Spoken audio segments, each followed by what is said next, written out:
Yay Networks. 13 has been my lucky number for a while. Like, it's always a sign of good things to come for me. This is 13, a Taylor Swift fan podcast, breaking down every song, every Easter egg, every era, and every theory. Hosted by the biggest Swifties, Nick Adams, Anna Casillejos, Amy Nichols, and Lacey G. Welcome to 13, a Taylor Swift fan podcast. My name's Nick Adams. I'm Anna. Amy. And I'm Lacey G. And today we are going to break down Karma. It's real. It's here. This is so exciting. Karma is the 11th track on Midnight. It was written by Taylor Swift, Jack Antonoff, Soundwave, Jahan Sweet, and Keanu Beats. And the word karma... Nick, I'm What? sorry. Can I interrupt for just a Did I second? say a name wrong? No, I just want to say before we get started, I feel really bad about in the last few episodes I said that I was going to tell Taylor's secret for money, and I don't want karma to get me. So I'm just going to take that back before we get started on the song and say that I would not sell her secrets. You're Same. saying that since we recorded last, karma has not been a relaxing thought for you. That's what I'm saying. I'm really sorry for interrupting, but I really felt like I needed to say that. Can you right. get it off your chest? Off my desk. That makes me think that I need to apologize, too, because I said I would in a heartbeat sell something. Yeah. 'Cause I got to put my kids through college. Well, don't copy me. Yeah, well, I'm going to. Okay. So I apologize to Taylor. I got your back, Taylor. For the record, I never said I would. I never said I would sell. I said I would tell. I didn't say I would sell. All right, so karma, that word has been in the Swiftie-verse for quite a while. Oh, We've been yeah. hearing about karma for a long time. Like, what is it? Is it a lost album? Yes. Is it a song? Is it just what she's getting back with her enemies? Like, what is karma? And so I'm wondering, is the first time we heard about karma when she was on Vogue? I feel like to me, that's the first time I heard about karma. So she said this during her Vogue 73 Questions interview. This was in 2016. And this was just a few months before the crazy summer where her life turned upside down, right? So here's what she said in Vogue. If I could talk to my 19-year-old self, I'd just say, hey, you're gonna date just like a normal 20-something should be allowed to, but you're going to be a national lightning rod for slut shaming. What do you think is the most important life lesson for someone to learn? That karma's real. So do you think that, when she was younger, she felt like she was just on the, receiving end of bad karma? So that's why she said that? Because the karma theory of the Lost album didn't come until later from when she said that. Yeah. So, a few months after that, that's when she broke up with Calvin Harris. She went to the Met Gala. She met Tom Hiddleston. She met Joe. She started dating Tom Hiddleston. Broke up with Tom Hiddleston. Started dating Joe. Yeah. And then the Kanye phone call was released. And then the whole karma thought, I think, kind of snowballed after that crazy time. Yeah. Should we recap the karma theory? Yes. The album theory? It has been one of my all-time favorite theories in the Swiftie-verse because I am a karma truther. I believed the conspiracy for a very long time, and basically the overall idea is that Taylor Swift was working on an album after 1989, but then when everything happened, everything that you just said, everything that you recapped during that summer, basically she scrapped whatever it was that she was working on and she wrote Reputation instead. Right. So that's the overall arching theory, and there's so many clues that you could decide to look into if you want to believe them or not. We actually did a whole episode on just the karma theory a while back, but if you haven't listened to that, I do kind of have a Spark Notes timeline. Yeah, hit us. So basically the biggest, Spark Notes timeline of the karma theory of the Lost album. Basically, from 2006 to 2014, Taylor was releasing new albums every 2 years like clockwork, up until, like we said, 1989, which was released in 2014, and then we got Reputation in 2017. So that alone broke the pattern. And so towards the end of 1989, she started sporting in what we in the fandom call bleachella. That's when she had her bleach hair, it was short, she was going to the Met Gala, and all of the clothes that she was wearing were very grungy 90s-esque, that it kind of very much hinted a different era from the 1989 era, just the aesthetic of it. And we know that Taylor hints at new eras with her clothing, with her nail polish, like things like that. So that's when we were like, okay, she's prepping for something new. But then in 2016, right before we hit the 2-year mark that would have followed 1989, that's when the very, very public feud with Kanye and Kim happened. Kanye claimed that he asked Taylor for approval on the song Famous, but Taylor did not know of the line, I made that bitch famous, and she wanted to be, quote, excluded from the narrative. So Kim Kardashian posted an edited, keyword, That's right. keyword edited video on Snapchat of the phone call, but at the time, a lot of people didn't know it was edited, and a lot of people basically turned on Taylor Swift. The public turned on Taylor in such a cruel and hard way in 2016 that, I mean, it was trending worldwide, like Taylor Swift is a snake, Taylor Swift is a liar, the Taylor Swift is over party. She talks about it in the Miss Americana music video about how she said, she was like, do you know how many people have to be tweeting that they hate you for it to trend worldwide? So, And just because people want the good person to bring the good person down. So it's easy to believe that narrative because, oh, Taylor Swift has been nothing but great up until this point. And then you want to burn the witch at the stake because, I mean, you're just so quick to want to cancel people and want the worst. You want this scandal. You want America's sweetheart to secretly be this evil beast. Exactly. And she's turned on everybody else. it was like anybody that had just the slightest ounce of hatred for her took that as an opportunity to just fully hate on her. And now, like, I knew she was fake. I knew she was fake the whole time. Using the snake emojis, like, Yeah. oh my gosh, she's such a snake, all this stuff. And even now in like the Swiftie fandom, we're like, well, where were you in 2016? You know? Yeah, it was so bad it became people's personalities to say that they didn't like Taylor Swift. Yeah, We get it. It was terrible. It was really, really terrible. So after that, that's when we heard Taylor say, no one physically saw me for a year. She basically went into hiding. But that's also when she got away from like the public. That's when she was secretly dating Joe, and she was able to keep that relationship very private, which was good for her, you know, in the long run. But anyway, so after all of this happened, that's when we got Reputation in 2017. And the lead single, Look What You Made Me Do, was pretty much the most direct response to all of this drama, with the lyrics like specifically being about Kanye and his tilted stage. And that's when she also has the lyric, you know, all I think about is karma. So we never got the album in 2016 to follow the pattern. And then we got the Look What You Made Me Do music video, which Taylor has said is just dripping in Easter eggs. And she said that that video has Easter eggs that we wouldn't understand for years to come. So, of course, we are trying to dissect every single thing in that music video. And it kills me to, like, know that there are things that we just don't understand yet. But some of the biggest things that contribute to the karma theory is the part where she's, like, standing in, like, a bank vault. And there's there's little gold stacks behind her, and they're like 6s or something, or how many are there? Outside of the vault are blocks of gold stacked in group of 6. This show is sponsored by Liquid IV. You know summer has officially started in my house when my kids are in full sports mode. We are outside constantly. Baseball games, practices, tournaments, running from one field to the next in the heat. And if you've ever sat through a doubleheader in the middle of the summer, then you know that staying hydrated is not optional. That's why I always throw in a few sticks of Liquid IV's Hydration Multiplier in my bag. I'm obsessed with the pina colada flavor right now, and it really just tastes like summer in a cup. Just tear it open, pour it into 16 ounces of water, and it hydrates faster than water alone. It's powered by Live Hydroscience with an optimized ratio of electrolytes, essential vitamins, and clinically tested nutrients. Plus, Liquid IV has 3 times the electrolytes of the leading sports drink and includes 8 vitamins and nutrients in every stick. It's also non-GMO, vegan, gluten-free, dairy-free, and soy-free. Stay hydrated while you're on the go this summer with Liquid IV. Tear, pour, live more. Go to liquidiv.com and get 20% off your first purchase with code TaylorSwiftFan at checkout. That's 20% off your first purchase with code TaylorSwiftFan at liquidiv.com. Warmer, sunnier days are calling, and you can fuel up for them with Factor's no prep, no mess meals. Meet your wellness goals in time for summer thanks to the menu of chef-crafted meals with options like Calorie Smart, Protein Plus, and Keto.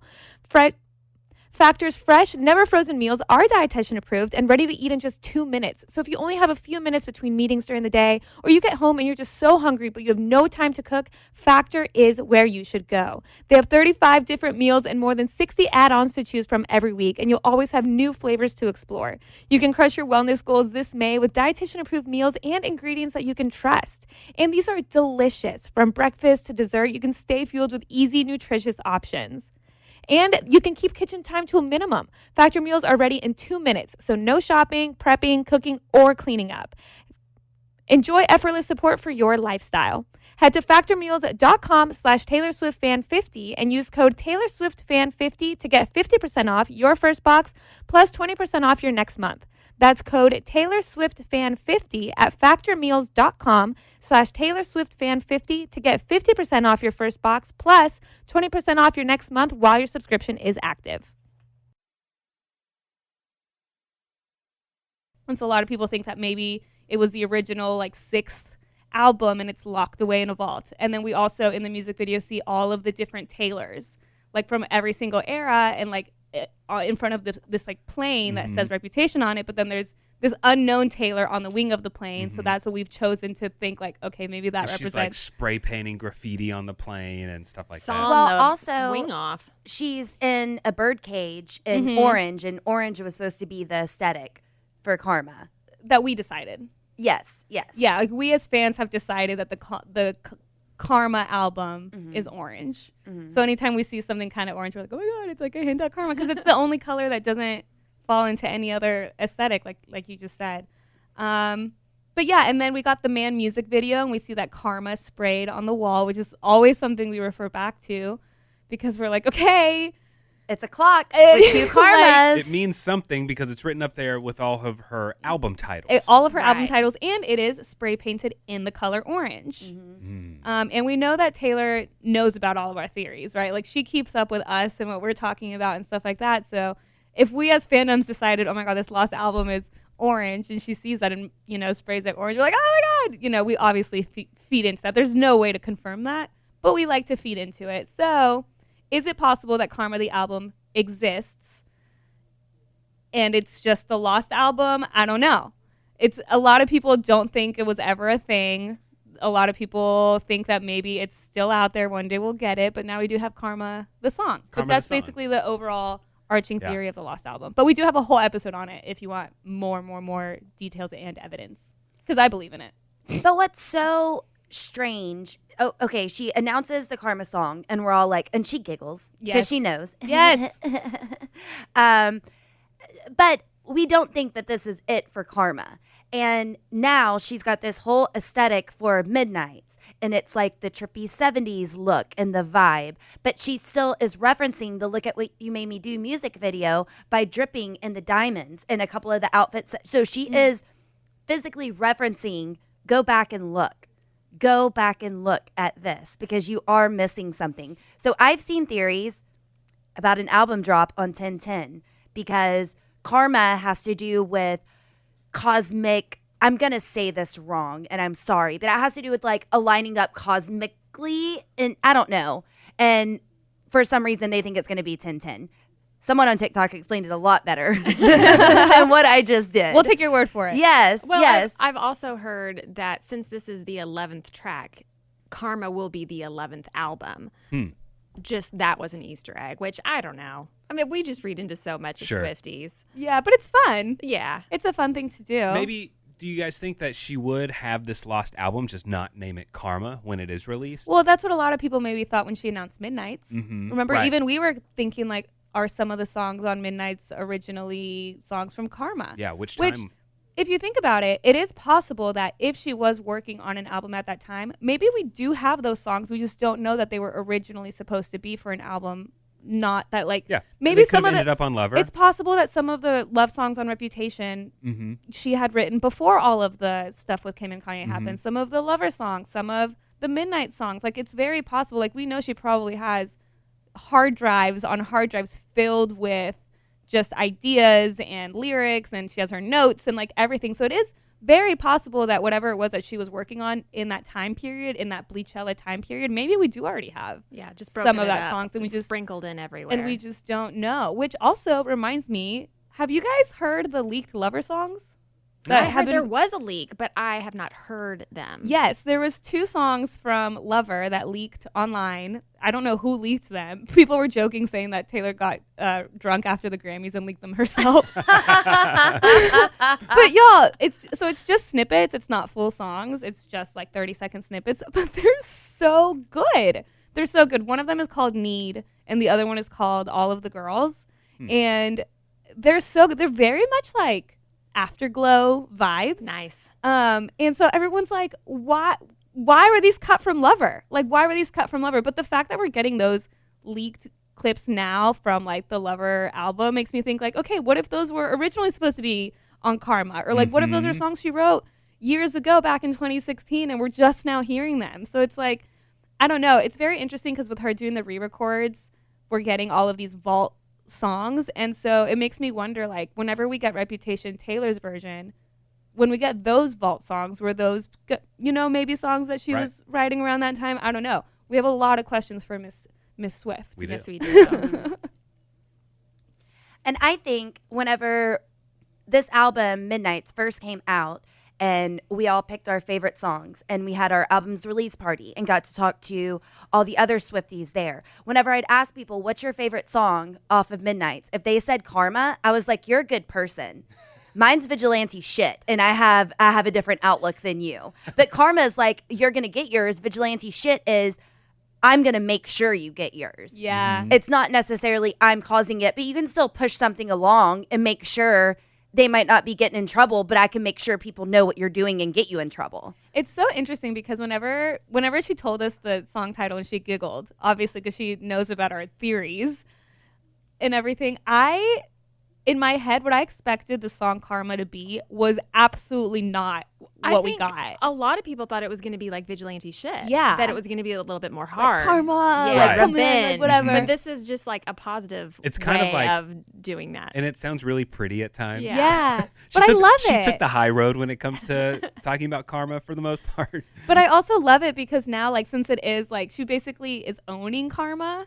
And now because if you think about it, like, what is Karma to Taylor Swift? Like, Karma is basically her success, right? Right. Her re-recordings being so successful, her very healthy, happy relationship that she's in now. Like, all of that is Karma. And so whenever, it's so funny to me, like, whenever something happens with, like, someone from her past, something goes wrong, people always comment just being like, Karma's a relaxing thought. You know, like, Karma is a god.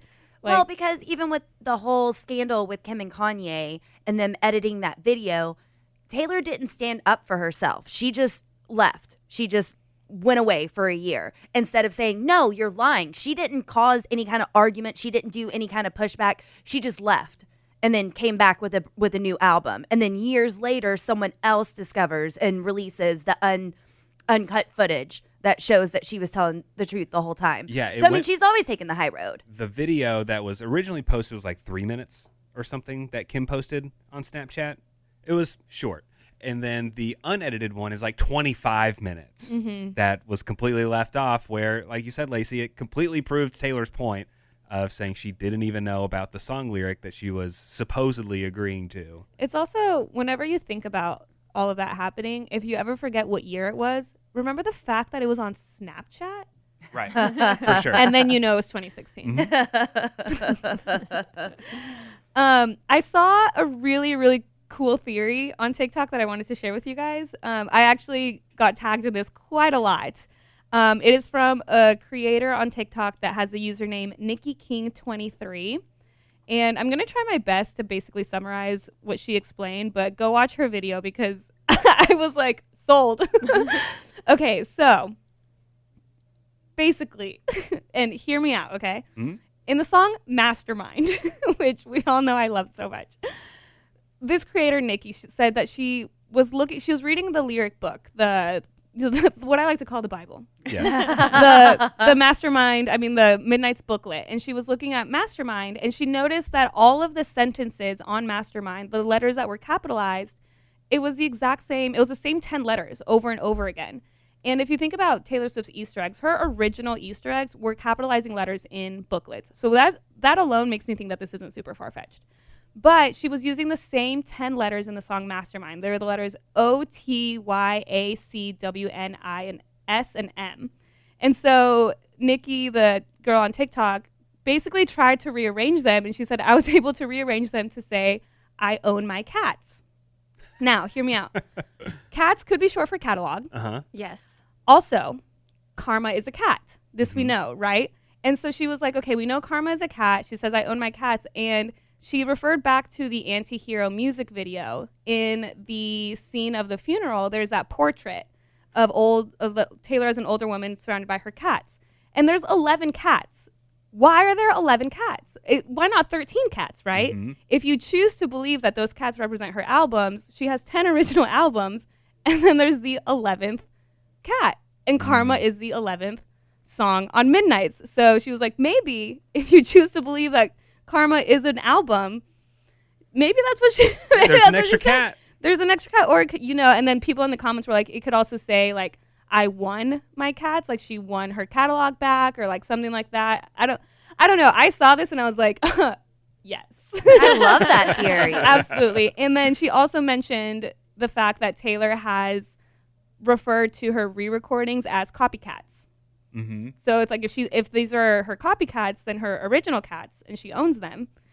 Because we've questioned, we're like, does she own her masters and we just don't know it? Because we're waiting on the rest of the re-records, but I just thought it was a very fun theory. A lot of our listeners were tagging me in it. Yes. So I want y'all to know that I saw it and I loved it and I needed to share. So major kudos to Nikki King 23 on TikTok because I loved that. That's some super sleuthing. And I like that. Sleuthing. That is some intense sleuthing. Yeah. Yeah. But a bunch of people in the comments were like, I'm not that smart, but thank you. Yeah. This episode is sponsored by BetterHelp.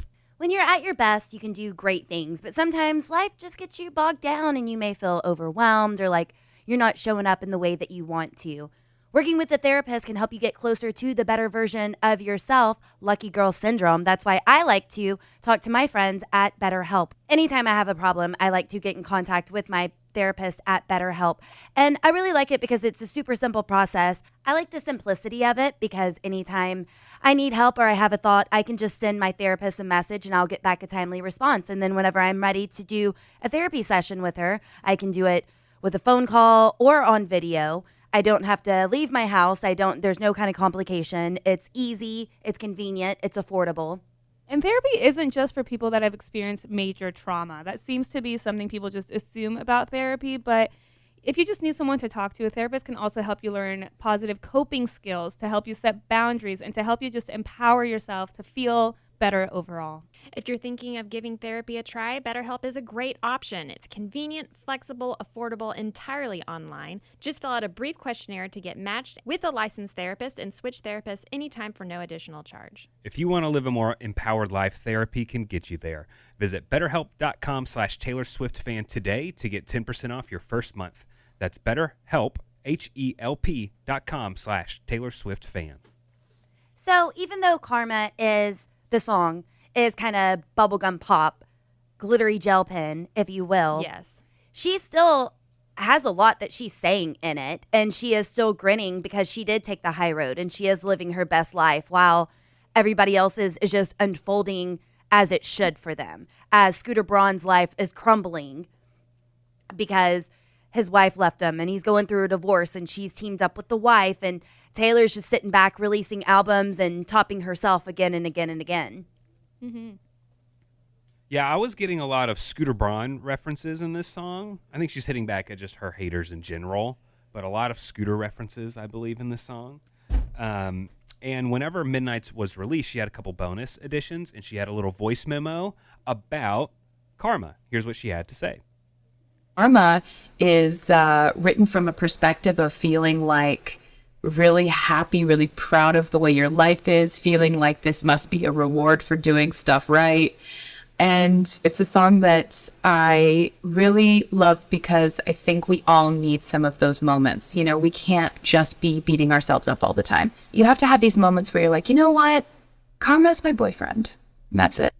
She sounded weird in that clip. I was about to say, am I crazy or did that not Maybe sound like the one her? I got from YouTube sounds That's okay. pitched down or pitchy, something. Yeah, so it didn't get flagged. Okay, or I'm glad I'm something. not crazy. I Me was too. thinking, I was like, is this her? Oh, This is that's- her like when she's a grandma or something. That's who's singing on Midnight Rain. That's who it is. We figured it out. But I guess whoever did that messed with it so that it didn't get flagged. Hey, well, thank you to probably. the people for uploading it for us to Yeah. be able to use Yeah, it anyway. thanks. So You know what Anna and I did one time, and I've been doing it ever since then. One time, Anna and I talked about if you hear a Taylor Swift song out in public, do you know if it's the original, the stolen version, or if it's Taylor's version? So if I'm over at somebody's house and they're just playing Alexa and it comes on, then I'll ask. I always try to. I'll say, "Oh, that's the stolen version. That's Taylor's version," and then I'll do. And my friends are so annoyed. They're like, "Nobody cares but you," and I'm like, "Shut up." Everyone cares. I care. I care. I'm testing myself right now. everyone cares. Yeah, And your friends should care more. exactly. Get new friends. The worst thing, though, is when you're in a grocery store or you're walking down the hall and you hear a Taylor Swift song, and then once you get a little closer to the speaker, it's not a Taylor Swift song. Has that ever happened to you guys? No. It happened to me the other day. Like, I walked to the grocery store and I was like, oh, this is a Taylor Swift song. And then I turned the aisle and you can hear it a little louder. Wasn't a Taylor Swift song. What song was it? I don't know. never It just happened wasn't. to me. That's never Not- happened? I got my hopes built up. Oh, I'm sorry. Yeah. This actually happened to me twice, where I heard Taylor Swift in public, like in the last week. The first time, actually, it was quite fun.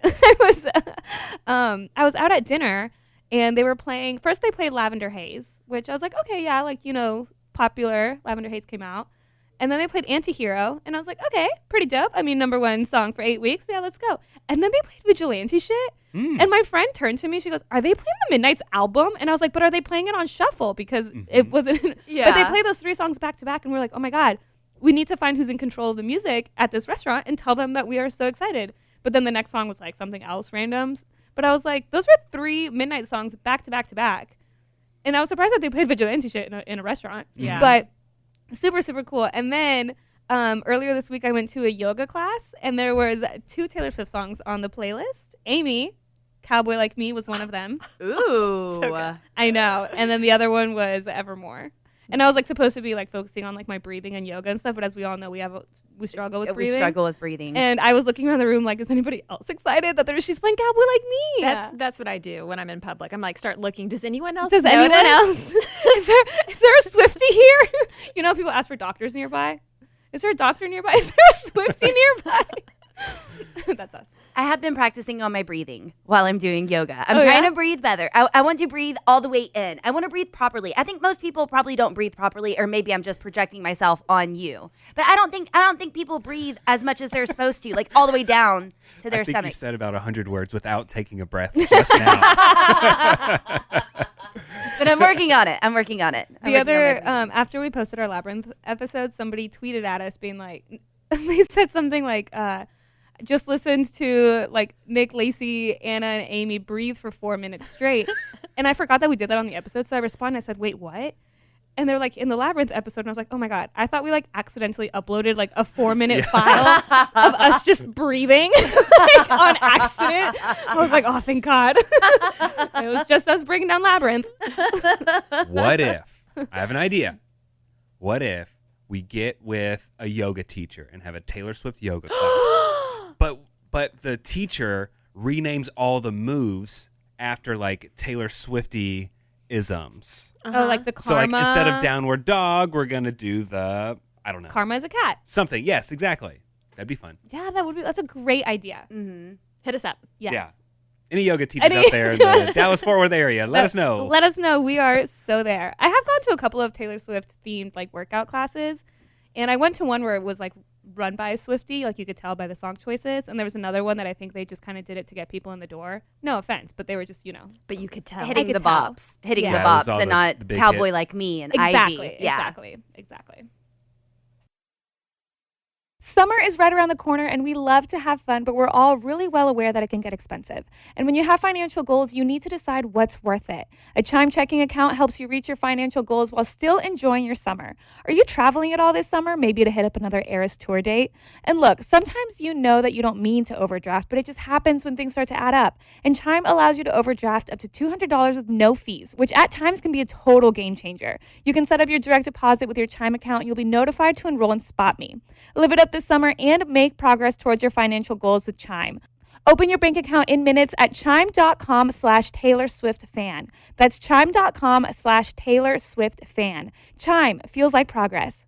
Banking services and debit card provided by the Bancorp Bank N.A. or Stride Bank N.A. members. FDIC. Spot Me eligibility requirements and overdraft limits apply. Boosts are available to eligible Chime members enrolled in Spot Me and are subject to monthly limits. Terms and conditions apply. Go to chime.com/disclosures for details. Well, should we start breaking down some lyrics? Let's get into it. She comes out strong in this very first line. You're talking shit for the hell of it. Addicted to betrayal, but you're relevant.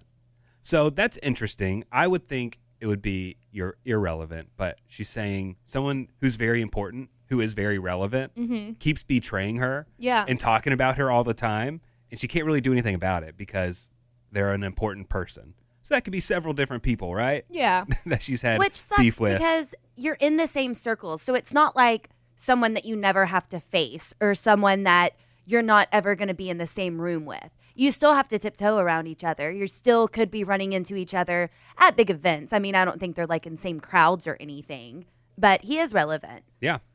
And whoever she's singing about in this song knows what they're doing isn't good, knows what they're doing is wrong, because then she says, you're terrified to look down because if you dare, you'll see the glare of everyone you burned just to get there. It's coming back around. Yeah. And for a lot of her enemies, it's been coming back around. Mm-hmm. And that's I didn't really realize of like the actual visual of that. Like if you look down and you see everyone you burned just to get to the top. It's kind of like, that kind of reminds me of in the Look What You Made Me Do video when it's just the pile of Taylors. And it's just a big mountain of former Taylors and they're all fighting and stuff. House. And then you look down and it's just all these Taylors. Yeah. Know. And I love... Go ahead. Sorry. No. Please, it is all you. And I keep my side of the street clean. You wouldn't know what I mean. How sassy. What like a... I love it. Yeah, isn't that like a great like FU line? Yeah, it's For like someone? it's like a flip your hair. Yeah, You know? Like absolutely. you wouldn't know what I mean. And I mean, really, this entire song is a flip my hair. Yeah, that's very true. And then she goes on to list all the things that karma is to her. Karma is my boyfriend. Karma is a god. Karma is the breeze in my hair on the weekend. I feel like we can't say that line. We should sing that line. The breeze in the hair. Yeah. Karma is a breeze in the hair on the weekend. weekend. Karma's a relaxing thought. Aren't you envious for you that it's not? Sweet like honey. Karma is a cat. Oh, we can't just say that. Sweet like honey. Karma's a cat. Purring my life because it loves me. Flexing like a goddamn acrobat. Me and Karma vibe like that. Have y'all heard the clean version? No, what does it say? It's Vegas. Vegas acrobat. Vegas acrobat? You know, you got to come up with something to go there. funny. That's great. Yeah. Out of all of the karmas, which one is your favorite? I'm going to say relaxing thought. My favorite part to sing is that sweet like honey. But yeah, I think relaxing thought. The best visual for me is breeze in my hair on the weekend. Mm-hmm. That I see, I've experienced. I get that. You know, maybe just because it's so... is ridiculous the right word? Karma is a cat. Like, it's just like, it comes completely out of nowhere. It's like, wait, karma's a cat? I don't know. Well- I don't know. What do you mean by that? And then she goes on, purring in my lap because it loves me. But it's just like, karma's a cat? Well, I think it's What? also her owning karma's a catalog? bitch. Oh. Because karma is a bitch is like a very popular phrase, right? And a bitch is typically a dog, Right. but she's owning karma. She's saying karma's a cat. Karma's not a dog. Wow. Karma's not a bitch. Whoa. Karma's a cat. Mind-blowing. Yeah, that's deep. I've seen a lot of people theorize on the cat. Like, animals have sixth sense, and so like karma, it's you can tell someone's a good person. The cat, you can't, like a dog loves everyone, and a cat you have to earn their love. Cat is very So, like, selective. it knows you're a good person. I like that. Yeah. I like that a lot. Also, it really could just be as simple as karma's something that Taylor really likes. She loves her cats. Karma is a cat. I don't know. So there's 13 things listed that we haven't gotten to the rest of them, but that she lists that karma is. And some people think that maybe it's the track list to the missing Tell me. Well, that, a boyfriend, God. I mean, the theme, like maybe the subject matter or whatever, which some of it's kind of a bit of a stretch, but I like the idea. Stretch? Come on. Get out. But people are also saying that, boyfriend Justin Bieber, that's his song. Karma is a God, that's Ariana Grande, who's under Scooter Braun. I like that theory a lot more, but that was the obvious one that people came up with as soon as it was released. But yeah, subjects for the Karma album. I like that, Amy. It is so funny to me whenever we got the track list or the lyrics from Midnights, and everybody was posting memes about like Swifties being like, Karma, the lost album, like all of this, like theories, all of everything pointing at all the clues. And then Taylor's like, Karma's a cat.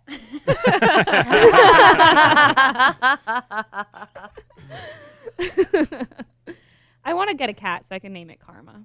I think a lot of people were naming their cats Karma, or even renaming their cats Karma. I'm unoriginal. So this next verse, I was getting some Scooter Braun hints. Oh, yeah. Spider Boy, King of Thieves, weave your little webs of opacity. So Thieves is apparently a reference to Scooter. 2018, Drake and Scooter Braun became co-owners of a company called 100 Thieves, an esports gaming company. They paid $25 million to do that. Oh. So there's a reference right there. Thieves. And, of course, stealing her music. Things like that. Yeah. Well, didn't she also say in Peace, robbers to the east, clowns to the west? Mm-hmm. Robbers. Mm-hmm. So weave your little webs of opacity. What does opacity mean? Lacey? I don't know. It means you breathe really well.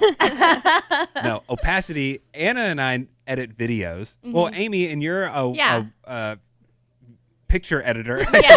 Graphic designer. So opacity is like how clear something is. Like if you have an image, you can take the opacity down to like 50% and you can see through it. Yeah, like a transparency. Yeah. Okay. You can take the opacity down to 0 and you can't see the picture at all. But if you put it at like 80% opacity, it's like a little fuzzy, a little transparent. So weave your little webs of transparency. I'm not exactly sure what she's getting like there. the context of it? Yeah. Weave your little webs of things that are unclear. Lies? Yeah, your web of lies, essentially. Well, the fact that she calls him Spider Boy, like what a slap in the face is that? Spider Boy. That's really putting somebody in their place. Little boy. Yeah. Little Spider Boy. I'm not even going to call you by your name because you're not worth it. Yeah, he's not even a teenager is called Spider-Man. Yeah. Yeah. I have seen that that the 8 legs is an illusion of having hands in many different people's pockets. And I thought, whoa, that's good. That is good. Because I thought people just yes, we can make the safe assumption that she's talking about Scooter Braun, but it's also the same initials. SB, Scooter Braun, Spider Boy. Mm-hmm. And Scott Bruschetta. And Kanye West and Kim Kardashian celebrated Halloween. They dressed up as spiders. Did they really? Yeah, they did in 2020. Wow. Isn't that weird? That is weird. I don't think that's what she's referencing, but it's a cool fact. That is a weird costume. Well, and you were saying about possibly Scooter having all his 8 legs and hands in everybody's pockets goes on to the next lyrics, my pennies made your crown. Yeah.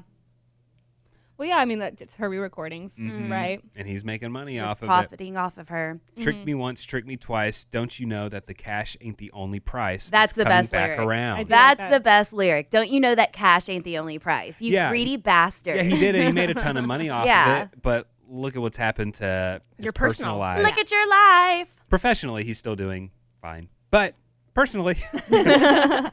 But it's coming back around. Yeah. It's coming back around. She goes on to say, I keep my side of the street clean. You wouldn't know what I mean. She goes back into the chorus, listing all the different things that karma is. Her boyfriend, it's a god, breeze in the hair on the weekends, a relaxing thought. Sweet like honey.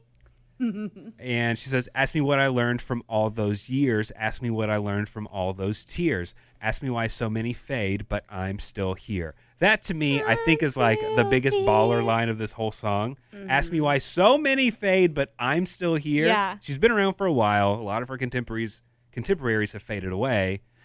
She's still here. She's still number one. The absolute top of the game, while everyone else is still struggling to get back to the top of the mountain. I do love that that's a lyric that fans use on social media whenever she does something very successful. Like whenever Antihero broke the record, or her record for, longest #1 single, and it was why so many fade, but she's still here, you know?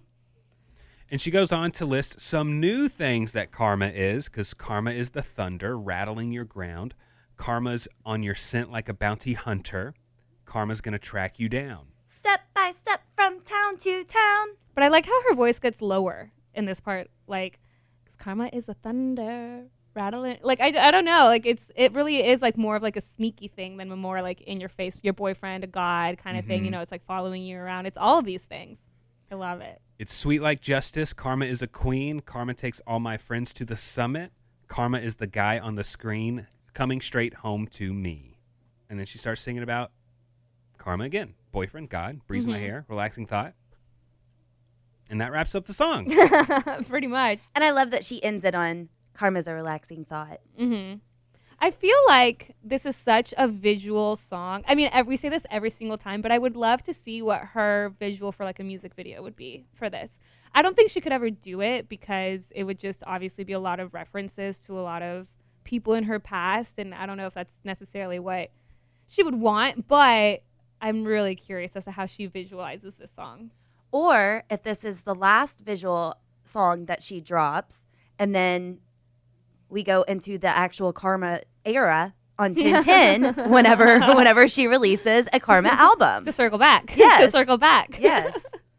If I'm the creative director for this music video, I don't know anything else about anything until the very end. Karma's a relaxing thought. Wouldn't it be great if she was relaxing in the cloud that she was relaxing on at the end of Lavender Haze? Ooh, yes. And she is just relaxed. It's just a relaxing thought. Maybe that was Maybe that's what it is. Maybe that's what it was, because in the music video, Karma was also her boyfriend was the guy on the screen. Coming straight home and Lavender to me. Haze coming straight home to me. So maybe that was her Maybe. at the end. It was a relaxing thought. Oh gosh. I just love Karma so much, like in the Swiftie universe, in the Swiftie-verse, in the Taylor Swift cinematic universe. I think that if I ever make it to the gates of heaven, I'm going to ask if Karma was a lost album. I need to know. Yeah. So do you think this is it for Karma? No, I don't think so. And I'm really interested to see how she performs it on tour. That'll be very, very cool to see. This will be such a fun song on tour. And what are the visuals going to be? What is her outfit going to be? What is the performance of Karma at the Eras tour? There's going to be Easter eggs in what she's wearing for this song, for sure. Yeah. There has I want it to be Circus Olay, but like with the big cat heads. Like, you know, the big baby heads that everybody was wearing for Halloween? Like the ridiculous ones, you know? Yeah. That's what I want. That'd be cool. Yeah. I did see a comment on Reddit by maybe number 13, and they said, Karma is look what you made me do after it went to therapy. That was such a good, just like summary. Perfect. All of the Midnight songs are post-therapy, right? What was the other one that you said, Lacey? It was something Bejeweled was after Mirrorball went to therapy. Yeah. So Midnights is just everyone after therapy. Better help. That's what we're getting. Well, that does it for this episode of 13, a Taylor Swift fan podcast. Be sure to subscribe to us on whatever podcasting platform you're listening to us on right now. Leave us a good review. Leave us that 5-star rating, and join us next time. We're getting towards the end, guys. We're going to be breaking down Sweet Nothing. And if you ever find more theories on Karma, send them my way, please. Because I love seeing them. All the ways to contact us are in the description of this podcast. Thanks for listening to 13, a Taylor Swift fan podcast. Subscribe for free and leave a positive review on Apple Podcasts, Spotify, or Google Podcasts.